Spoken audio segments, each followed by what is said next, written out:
ಒಂದು ಕಾಲದಲ್ಲಿ ಒಂದು ಸುಂದರವಾದ ಹಳ್ಳಿಯ ಅಂಚಿನಲ್ಲಿ ಪುಣ್ಯಕೋಟಿ ಎಂಬ ಹಸು ವಾಸಿಸುತ್ತಿತ್ತು. ಅದು ತುಂಬ ಸತ್ಯವಂತಿ, ದಯಾಳು ಮತ್ತು ಶಾಂತ ಸ್ವಭಾವದ ಹಸುವಾಗಿತ್ತು. ಎಲ್ಲ ಹಸುಗಳು ಪುಣ್ಯಕೋಟಿಯನ್ನು ತುಂಬ ಪ್ರೀತಿಸುತ್ತಿದ್ದವು. ಪುಣ್ಯಕೋಟಿಗೆ ಒಂದು ಚಿಕ್ಕ ಕರು ಇದ್ದಿತ್ತು.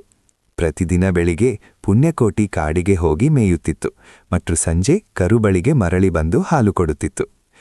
ಒಂದು ದಿನ ಪುಣ್ಯಕೋಟಿ ಕಾಡಿನಲ್ಲಿ ಒಬ್ಬಂಟಿಯಾಗಿ ಮೇಯುತ್ತಿದ್ದಾಗ ಅಚಾನಕವಾಗಿ ದೊಡ್ಡ ಭಯಂಕರವಾದ ಹುಲಿ ಎದುರಾಯಿತು. ಹಲವು ದಿನಗಳಿಂದ ಹಸಿವಿನಿಂದ ಬಳಲುತ್ತಿದ್ದ ಹುಲಿ ಹಸುವನ್ನು ಕಂಡು ಸಂತೋಷಪಟ್ಟಿತು. ಇಂದು ನನ್ನ ಹಸಿವು ತಣಿಯಿತು ಎಂದು ಹುಲಿ ಹೇಳಿ ಪುಣ್ಯಕೋಟಿಯನ್ನು ಹಿಡಿಯಲು ಮುಂದಾಯಿತು. ಪುಣ್ಯಕೋಟಿ ಭಯಪಟ್ಟರೂ ಧೈರ್ಯ ಕಳೆದುಕೊಳ್ಳಲಿಲ್ಲ. ಶಾಂತವಾಗಿ ಹುಲಿಗೆ ಹೇಳಿತು, ಹೇ ಹುಲಿಯೇ, ನನ್ನ ಕರು ಹಸಿದಿದೆ, ನಾನು ಅದಕ್ಕೆ ಹಾಲು ಕೊಟ್ಟು ಬರಬೇಕು. ಅದಾದ ಮೇಲೆ ನಾನೇ ನಿನ್ನ ಬಳಿಗೆ ಮರಳಿ ಬರುತ್ತೇನೆ, ಇದು ನನ್ನ ವಚನ. ಹುಲಿ ಆಶ್ಚರ್ಯದಿಂದ ಹಸುವನ್ನು ನೋಡಿತು. ನೀನು ಮರಳಿ ಬರುತ್ತೀಯಾ? ಯಾರು ಸಾಯಲು ತಾವೇ ಬರುತ್ತಾರೆ ಎಂದು ಹುಲಿ ಪ್ರಶ್ನಿಸಿತು. ಪುಣ್ಯಕೋಟಿ ಉತ್ತರಿಸಿತು, ನಾನು ಸತ್ಯವಂತೆ, ನನ್ನ ಮಾತು ಎಂದಿಗೂ ತಪ್ಪುವುದಿಲ್ಲ. ಹುಲಿ ಸ್ವಲ್ಪ ಯೋಚಿಸಿ ಹಸುವಿನ ಮಾತಿನಲ್ಲಿ ನಂಬಿಕೆ ಕಂಡು ಅದನ್ನು ಬಿಡಿತು. ಪುಣ್ಯಕೋಟಿ ತಕ್ಷಣ ಮನೆಗೆ ಹೋಗಿ ತನ್ನ ಕರುದೆ ಹಾಲು ಕೊಟ್ಟಿತು.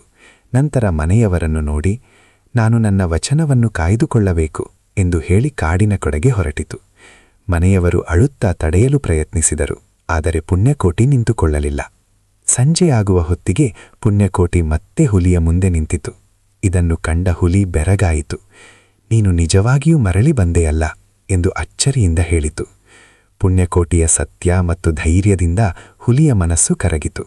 ಇಷ್ಟು ಸತ್ಯವಂತ ಜೀವಿಯನ್ನು ನಾನು ಕೊಲ್ಲಲಾರೆ, ನೀನು ಬದುಕು ಎಂದು ಹೇಳಿ ಅದನ್ನು ಬಿಟ್ಟಿತು. ನಂತರ ಹುಲಿಯು ನಾನು ಮಾಡಿದ್ದು ತಪ್ಪು ಎಂದು ಬೆಟ್ಟದ ಮೇಲಿಂದ ಹರಿತು.